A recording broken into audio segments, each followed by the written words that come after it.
चित्तौड़ का किला चित्तौड़गढ़ का किला UNESCO world heritage site में शामिल है और यह किला भारत के राजस्थान राज्य के चित्तौड़गढ़ में स्थित है।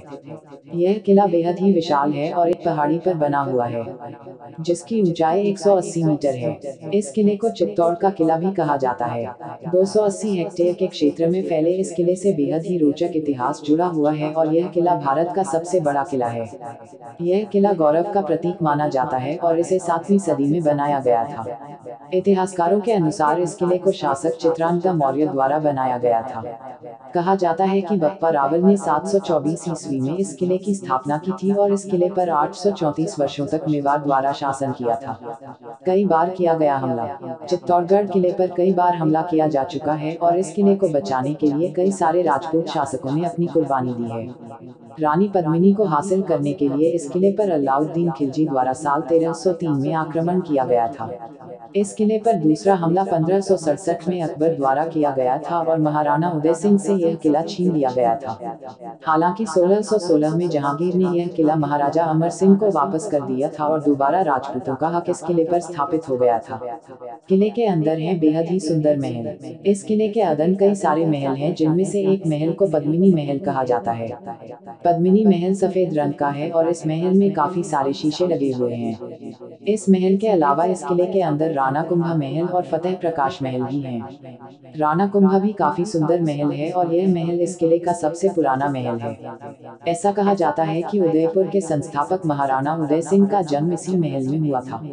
इस महल के अलावा इस किले के पास ही भगवान सूर्य देव का एक मंदिर भी है।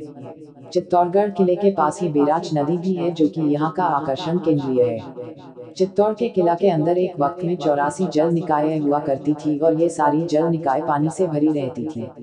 ऐसा माना जाता है कि यह जल निकाय इस राज्य के लोगों के लिए जल आपूर्ति का साधन थी।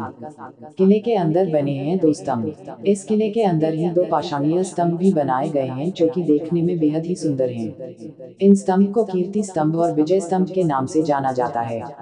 ऐसा कहा जाता है इन स्तंभों को बनाने में करीब 10 सालों का वक्त लगा था और यह दोनों स्तंभ राजपूत वंश के गौरवशाली का प्रतीक माने जाते हैं। इन स्तंभों पर खूबसूरत कार्य किया गया है। बना हुआ है जौहर कुंड। विजय स्तंभ को महमूद शाह खिलजी पर विजय करने के बाद राणा कुंभा द्वारा बनाया गया था, जबकि कीर्ति स्तंभ जो कि 22 मीटर ऊंचा है उसे जैन व्यापारी जीजाजी राठौर द्वारा बनाया गया है और यह आदिनाथ को समर्पित है जो कि पहले जैन तीर्थंकर थे। चित्तौड़गढ़ के किले के अंदर ही जौहर कुंड बनाया गया है। इस कुंड से कई सारी कहानी जुड़ी हुई है। कहा जाता है कि जब अलाउद्दीन खिलजी ने रानी पद्मिनी को पाने के लिए इस किले पर आक्रमण किया था, तब रानी पद्मिनी ने महल की अन्य महिलाओं के साथ इसी अग्नि के कुंड में कूदकर अपनी जान दे दी थी। दरअसल उस दौरान जब युद्ध में राजा और उसके सैनिक शहीद हो जाते थे, तब दुश्मनों से अपनी रक्षा करने के लिए रानी और सैनिकों की पत्नियां कुंड में कूदकर अपने प्राण त्याग देती थी।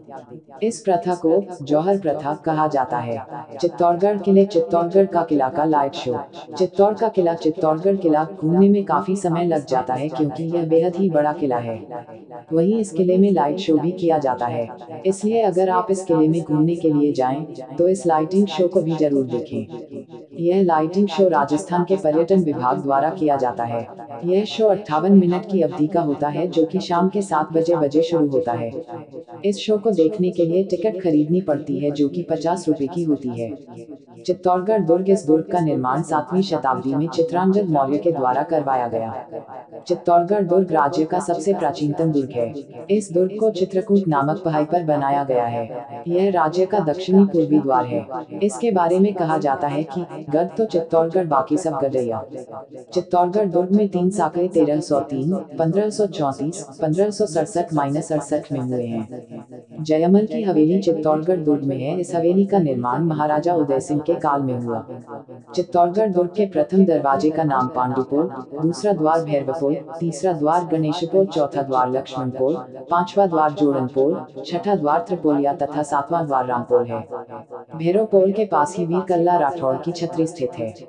इस दुर्ग में विष्णु के वराह अवतार का कुंभश्याम मंदिर है। इसका निर्माण महाराणा कुंभा ने किया है। चित्तौड़गढ़ दुर्ग में विजय स्तंभ, कुंभ स्वामी मंदिर, कुंभा के महल, श्रृंगार चंबरी का मंदिर, 4 दीवारी 7 द्वार का निर्माण महाराणा कुंभा ने करवाया। इस दुर्ग में 9 खंडों वाला विजय स्तंभ है। इसकी ऊंचाई 120 फीट है। विजय स्तंभ का निर्माण महाराणा कुंभा ने मालवा के सुल्तान महमूद खिलजी पर विजय के उपलक्ष्य में करवाया। इस स्तंभ का वास्तुकार जैता था। विजय स्तंभ को हिंदू देवी देवताओं का अजायब घर कहा जाता है। इस दुर्ग को प्राचीन किलों का सिरमौर कहा जाता है। चित्तौड़गढ़ दुर्ग गंभीरी और बेरचे नदियों के संगम पर स्थित है। चित्तौड़गढ़ दुर्ग में 7 मंजिला जैन कीर्ति स्तंभ है। माना जाता है कि इसका निर्माण बघेरवाल जैन जीजा द्वारा करवाया गया है। चित्तौड़ दुर्ग को समुद्र तल से ऊंचाई लगभग 1850 फीट है। चित्तौड़ दुर्ग की रक्षा करते हुए वीरगति को प्राप्त होने वाले जयमल और फत्ता की वीरता से प्रसन्न होकर अकबर ने आगरा के किले के प्रवेश द्वार पर इनकी हाथी पर सवार संगमरमर की प्रतिमाएं स्थापित करवाई। इस दुर्ग का सबसे बड़ा आकर्षण राणा रत्नसिंह की रानी पद्मिनी का महल है। इस दुर्ग में प्रमुख जल स्रोत भीमलत कुंड, रामकुंड व चित्रांजद मोरी तालाब है। चित्तौड़गढ़ दुर्ग के बारे में अन्य महत्वपूर्ण तथ्य। यह दुर्ग सबसे बड़ा लिविंग फोर्ट है। इस दुर्ग के प्रमुख मंदिर कुंभश्यामा, मीरान, श्रृंगार चंबरी, नीलकंठ व कालिका माता का है। गुहिलों ने नागदा के विनाश के बाद इसे अपनी राजधानी भी बनाया था। इस दुर्ग में कृषि की जाती है। यह राज्य का सबसे बड़ा दुर्ग है। चित्तौड़गढ़ दुर्ग के उत्तरी दिशा में स्थित खिकी को लाखोटा की बारी के नाम से जाना जाता है। इस दुर्ग में लघु दुर्ग के रूप में 9 कोटा मकान या नवलखा भंडार बना है, जिसका निर्माण राणा बलवीर ने करवाया था। चित्तौड़ दुर्ग में एक जल यंत्र अरहट स्थित है। माना जाता है कि भीम ने महाभारत काल में अपने घुटने के बल से यहाँ पानी निकाला था।